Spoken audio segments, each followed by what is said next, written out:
This is Curtis at thedigitalphotocoach.com. I'm going to show you how to use the Selective Color Adjustment tool in Photoshop to make some corrections to this photograph of an automobile. This is the rear quarter of a classic car, and this black area is a tail light. And when I took the photograph, I could see it had the magenta color that was commonly seen in cars of this era in their tail lights, but yet in the photograph it's turned out kind of black, and so I need to fix it. Now you might think we could do something with the hue and saturation adjustment layer, so I just created hue saturation adjustment, and let's look, say, at the magentas and see what we can do. If I try to increase the saturation here, really nothing happens, and nothing happens when I reduce it either. So there must not be really any appreciable amount of red or magenta to work with here. Let's just double check ourselves, look at cyans, and if I decrease, well, yeah, that's a big change. And so the tool is working, so it's just not going to work for this purpose because apparently there's no magenta or red to work with. So I'll delete the layer, and we're going to use the Selective Adjustment tool. But before I do it on this photograph, I want to give you an idea how it works using another image. This is a test image that I created, and in the Selective Adjustment tool, Selective Color Adjustment tool, we see we have 4 colors here to work with: the cyan, magenta, yellow, and black that are in the CMYK color space that is used when printing with pigments. And in fact, this tool is used most often for making adjustments while someone is printing, books or magazines or whatever. But it does work with RGB color spaces too, and we can make adjustments to this photograph. Let's look at the colors here in this drop-down box, and we see we have a full set of opposites. We have red in its opposite color, cyan, yellow in its opposite of blue, green and magenta, another opposite pair, and white and black. Even though they're not color, they are opposites. And neutral, which is neither black nor white, but 50% gray. There's another choice here. We have absolute and relative. If we make an adjustment in the relative mode, it says, for instance, we added 50% magenta to the reds, we would be adding 50% more than however much magenta is already present. So if we had started out with 12% magenta in some area, and we added 50% using relative, we would make a relatively small change because it's only 6% is 50% of the 12%, so it'd be a small change, whereas absolute would actually add 50% magenta added to the 12% would take us to 62%. So let's look at a change here. Let's actually go to, say, the blues, and let's add some magenta to the blues in relative. You see there's some change occurring. Watch up in here. There's some change occurring, but it's fairly small. If we go to absolute and make these same changes, the changes up here are a lot more dramatic. So you can use the relative adjustment when you want to make relatively small changes, in absolute when you want to make big changes. So let's take a look now what happens when we actually make some changes here.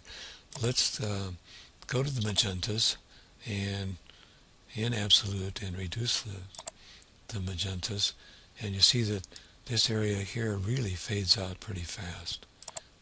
And if we increase it, it increases a lot.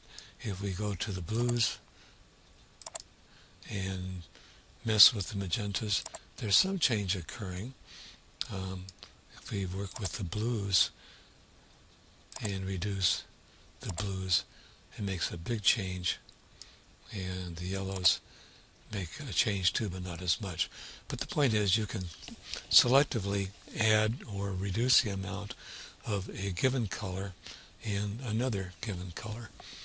So let's see how it works with the back with our image of the car. I'm going to create a selective adjustment layer, and I'm going to choose to work with the blacks because this area is black. And pardon me, first of all I'm going to do is reduce the amount of black in it, and if we get down here to like 24-25%, it's essentially gray now, and let's add some magenta to that. And that's working, but you see out here, watch this area now as I adjust. There's an increase in magenta in this area as well as in the tail light. So I need to do one other thing first, so let's delete this, and I'm going to use the magic wand to select only this black area. So when I create my selective adjustment mask, I'll now only work on this area of the tail light. So let's again go to the blacks and reduce up to around 25%, somewhere there, the amount of black, and increase the amount of magenta. And let's go up to something pretty strong there. So we got a pretty strong magenta in that region. Let's look at what we can do. Can we do anything with the reds? Reducing black to the reds? Probably not, but I'm going to try it. Really not much. Reduce the cyans and the reds, or increase the magenta. There's not much we can do. So we're pretty good just as is, just working with the blacks.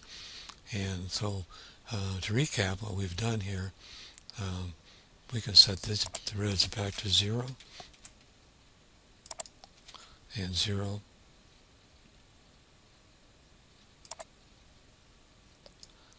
and 0, and look at the blacks, and we have taken the blacks down to minus 25 on black and added close to 50% on magenta, and we have a tail light here that looks like the tail light did when I made the photograph. So the change we made here to the tail light is really only on this part of the image that we see here in the mask, the white part, and we can turn this on and off. So we click to turn off the eye, you see that the magenta disappears. We turn the mask back on, it comes back, and we have the capability of fine-tuning here by reducing the opacity. And if we just take it down part way there's about 80%. It's still a magenta tail light, but not quite as harsh as it is when it's up there. So this is a matter of taste.